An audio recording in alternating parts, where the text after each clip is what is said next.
Do that. Joining me are members of our criminal investigations team, and I want to acknowledge them. Lieutenant Cynthia Hurley, Lieutenant Vaccaro, Detective McNamara, Detective Kramerick, Detective Gibson, and Detective Larson. This investigative team has dedicated over 100 hours to this actual investigation. I also want to clarify the timeline of events. On October the 14th, we received a 911 call, initially reported as a suspicious event. Later, this was upgraded to a burglary in progress. Our officers arrived on scene within 2 minutes of being dispatched. Through interviews with this family, investigators have learned the initial victim first contacted her brother instead of calling the police. And once we were called again, we immediately responded. A significant break came after our first press conference. We received multiple tips that created valuable leads. Following those leads, investigators discovered that the 3 masked individuals were related to the victim. An adult female suspect later confessed that her and her 2 sons and her nephew, early in their teens, were responsible for approaching the home. In addition, there were 2 adults and a child in the immediate area filming or standing by for the conclusion of this event. In total, there were 3 adults and 4 children involved. What we now know was a prank. I want to specify the victim had no knowledge of this event. Because the family has chosen not to press charges, the suspects will not be publicly identified. While this incident may not result in a criminal prosecution, for me, my team, and for this community, it represents a moral failure. A moral failure where consequences could result in deadly consequences.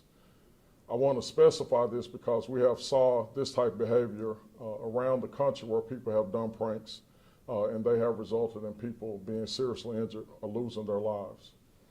And as we approach this Halloween season, I want to ensure that everyone knows here within our community that we will be taking actions to not only be visible on the streets, but we also will be providing safety tips this week to ensure that everyone has a holiday experience that is going to be well and safe. And so I'm subject to any questions that anyone has. I know the charges aren't going to be filed because the family doesn't want charges filed, but you just said that it took 100 hours of manpower to solve this case. Should they not pay some sort of restitution or something? So in the Commonwealth of Virginia, the family cannot decide to press charges, but the Commonwealth attorney can decide whether to move forward with charges or not. In the interest of justice and us identifying what has happened and occurred, I am speaking about this publicly. As I talked about it earlier, it is a moral failure, and we have taken the action to investigate it. And at this time, we're still deciding not to move forward with charges after consulting with the family and also talking with the Commonwealth attorney. Well, my question was, since this family perpetrated this hoax, should they not be responsible for the cost of investigating this case? So again, that was our decision that we have made collectively. I want to send a clear message, right? Number one, that adults should be accountable for their children.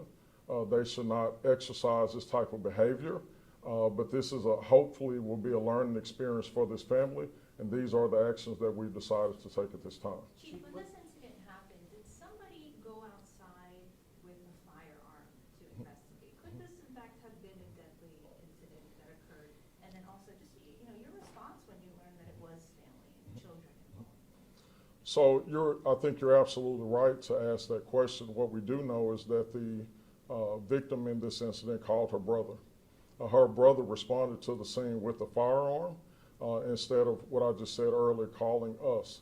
And so absolutely it could have resulted deadly. We know that the persons were at the door. Although it was a prank, they were making threatening comments. And I think that the victim called a family member who she believed was close. And you're absolutely right, as I want to emphasize to everyone, these are not pranks, right? To be taken lightly. It is a very serious incident, and while they had no knowledge that this were persons that they knew, it could have been deadly if that action was taken. Chief, have you been able to speak with the people involved, the family members? What did they have to say? And as far as, was this simply a joke in their minds? So our detectives, again, have worked diligently to speak with the family, right? This has been a significantly week-long process to where we have tried to identify how people feel, what does justice mean to them, right? And they made a decision that they did not want to prosecute against their family. As you can imagine by looking at the video and also reporting it to the police, they were absolutely terrified with this happening occurred. But we have to, again, look at all the circumstances to include if this should go to court, if it did go to court, would the victim per se show up to speak against their family member or prosecute? Again, I hope it's a lesson learned, not just for this particular family, but for anyone else in the community during this holiday season. I think his question was about the guys who, Wearing the masks. in masks. Did you guys speak to the people wearing the masks? So our detectives have spoken to them, and specifically the mother that was involved, who gave the full confession. I made a plea that we would get tips from our community, but also the persons that are involved, it would be a lot easier if they came forward. Was there consideration to charge them for wearing masks in public, which is a violation of? So there were multiple considerations, as I just stated. But again, from a human perspective, while this was very challenging, we also have to ask, does the individual desire to prosecute against their family? And I think that they decided not to. And we have to work through that to try to respect that decision. what was the reason for the prank? I don't know, right? It was Halloween. I think that, to define a prank is to scare someone. But I don't think that there was an actual motive other than what we know. How long after the initial press conference did they come forward and confess? What was that timeline there? Well, I will say probably several days after the initial press conference, we received multiple tips. And those multiple tips were persons from a neighboring jurisdiction that had some knowledge based off of this, and that gave our detectives some leads to follow up on. So they didn't come forward and raise their hand. You guys contacted them and they said, oh yeah, it was us. You're correct. Exact, when was that? So the family members, some of these involved lived outside of the city of Alexandria. They came into the city to commit this prank. Yes, you're right. They were in the neighboring county. Yes, you said there were 3 adults, 4 children involved. Can you speak to the ages of the children who were involved? How young were these children? So I think the average age of the young people that were involved in this incident were between 14 to 16 years of age. So they were teenagers. And children, teenagers, they listen to what their parents tell them. And you were just talking about parents being accountable for their children, especially as they're sending them out to go trick or treat or go to parties or whatever it looks like for them this week. Can you speak to just, the importance of good parenting around this time? Yeah, so I talked about this as a moral failure. At the end of the day, parents should be responsible for their children, right? And what's very disheartening about this situation is that you had adults that were engaging in this behavior, but also encouraging this behavior. And so, again, there is a moral responsibility to direct and provide guidance for your children, right? And in this case, they failed. And so it's a lesson for all of us that are parents and that are children, especially during this Halloween season. We know that this time of year, across the nation, as we approach the holidays, that crime increases, violent crime increases. And again, this particular situation, unbeknownst to the victim, could have resulted in a different action. Can you clarify again who was caught on camera? You said it was an adult female and a child. Yeah. So the initial 3 persons that you saw approach the door in the video with the Halloween mask on were the teenagers that we're speaking of. In the background, which was unbeknownst to everyone, there was filming that was going on from a camera on the phone.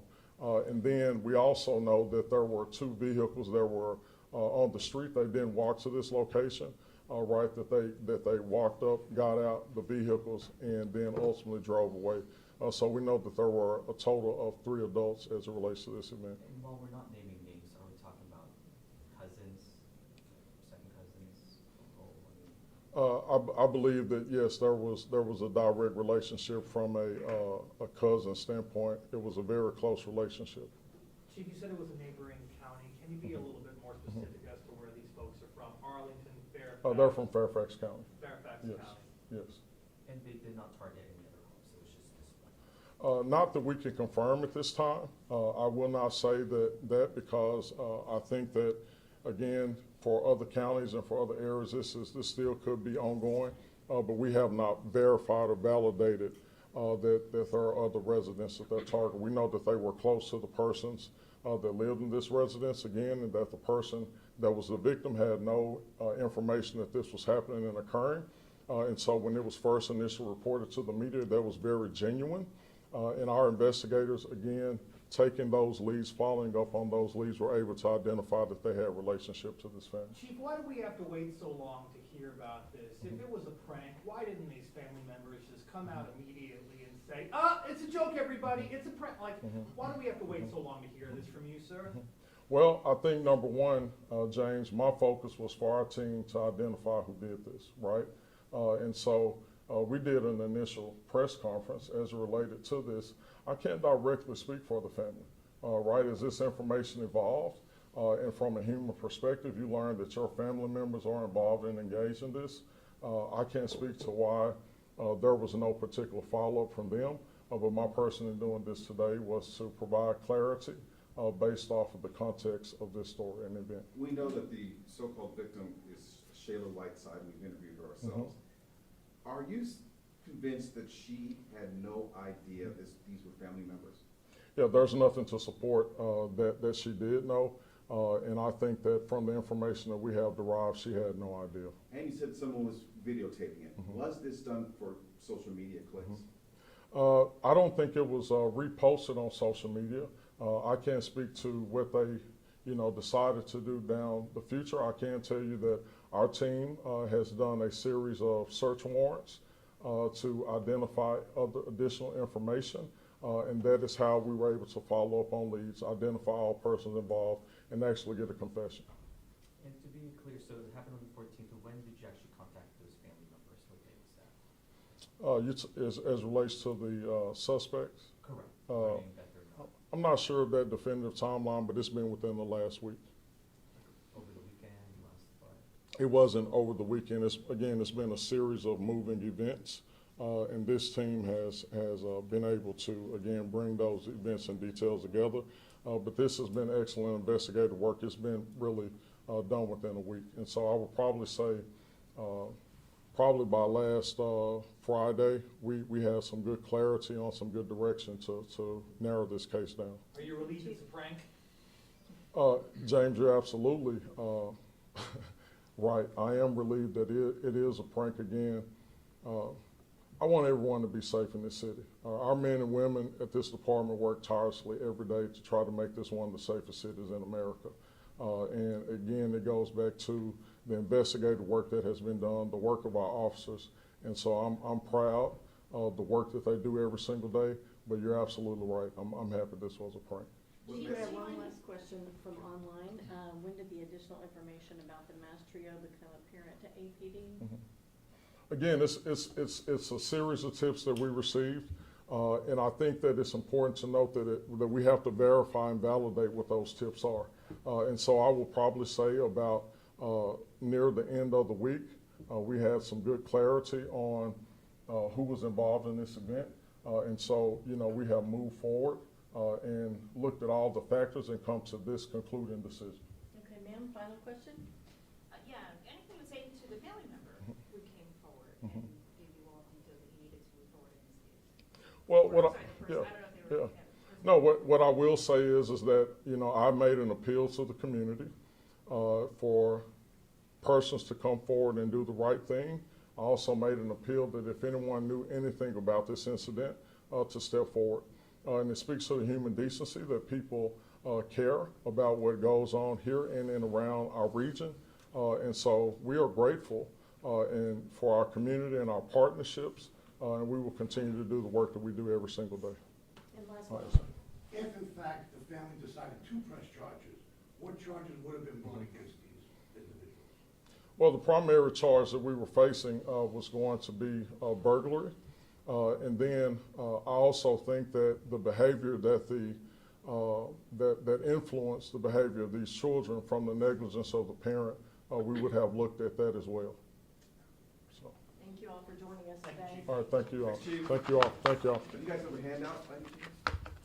We do not. We have final press release on